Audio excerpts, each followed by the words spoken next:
Hi, இன்னைக்கு அக்காஸ் கிச்சனில் என்ன பார்க்க போகிறோம்னா கொண்டக்கடலை குழம்பு எப்படி பண்ணுறதுன்னு பார்க்கலாமா. அதுக்கு ஒரு வெங்காயத்தை கட் பண்ணி பொன்னிறமாக வதக்கி எடுத்துக்கோங்க.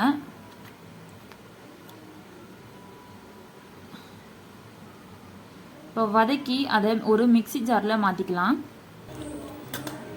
இப்போது அது கூட ஒரு தக்காளி ஆட் பண்ணிக்கலாம். ஒரு 1/4 மூடி தேங்காவை நல்லா ஸ்லைஸ் பண்ணி சேர்த்துக்கோங்க. அது கூடவே இப்போது அது கூட 1 ஸ்பூன் தனியா, 2 ஸ்பூன் மிளகாய்த்தூள், 1 ஸ்பூன் மஞ்சத்தூள் சேர்த்து நல்லா அரைச்சி எடுத்துக்கோங்க. இப்போது தாளிப்புக்காக ஒரு வெங்காயம், ஒரு தக்காளி, 2 பச்சை மிளகா, 10 பல் பூண்டு, கொஞ்சமாக கருவேப்பிலை, உருளைக்கிழங்கு, கொண்டக்கடலை வேக வச்சு ஒரு 1/4 கப் எடுத்திருக்கேன். நான் இது கூட உருளைக்கிழங்கு சேர்த்துருக்கேன். உங்களுக்கு எந்த காய் பிடிக்குதோ அதை நீங்கள் சேர்த்து இது கூட செஞ்சுக்கலாம்.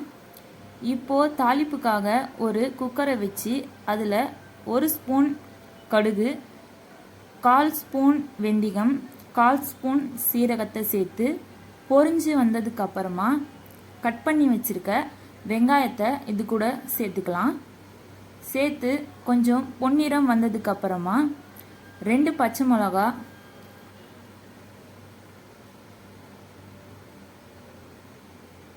10 பல் பூண்டு சேர்த்து வதக்கி எடுத்துக்கோங்க. கொஞ்சம் பொன்னிறமாக மாறுற வரைக்கும் வதக்குங்க. நம்ம கொஞ்சம் வதக்குனா டேஸ்ட் கொஞ்சம் நல்லாயிருக்கும். இப்போது இது கூட தக்காளி, கருவேப்பிலை, கொத்தமல்லி இதை ரெண்டுத்தையும் சேர்த்து நம்ம வதக்கி எடுத்துக்கலாம். இந்த அளவுக்கு நல்லா வதங்கி வர அளவுக்கு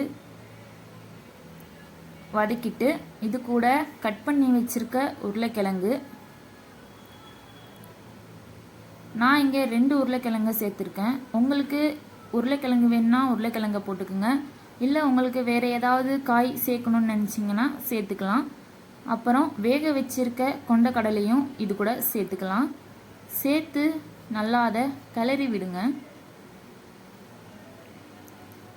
ஒரு 2 நிமிஷம் அளவுக்கு அதை வேக விடுங்க. ஒரு 2 நிமிஷம் நல்லா கிளறி விட்டு அது கூட நம்ம அரைச்சி வச்சிருக்க பேஸ்ட்டை சேர்த்துக்கலாம். இதுக்கு முன்னாடி நம்ம சேனலை யாரும் சப்ஸ்கிரைப் பண்ணாமல் பார்த்துட்டு இருந்தீங்கன்னா உடனடியாக சப்ஸ்கிரைப் பண்ணிவிட்டு லைக் பண்ணிவிடுங்க. இப்போது நம்ம அரைச்சி வச்சுருக்க பேஸ்ட்டை சேர்த்து நல்லா வதக்கி எடுத்துக்கோங்க.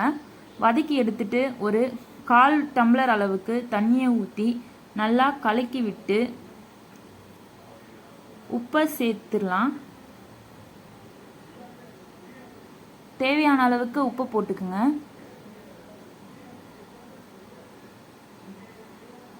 ஒரு கொதி வந்ததுக்கு அப்புறம் கொஞ்சமாக கரைச்சி வச்சுருக்க புளி, நான் இங்கே ஒரு பெரிய சைஸ் நெல்லிக்காய் அளவுக்கு புளியை கரைச்சி எடுத்து வச்சுருக்கேன். அதை இது கூட சேர்த்து நல்லா கலரி விடுங்க. கலரி விட்டு நல்லா ஒரு கொதி வந்ததுக்கு அப்புறமா ஒரு விசில் போட்டு எடுத்துக்கலாம்.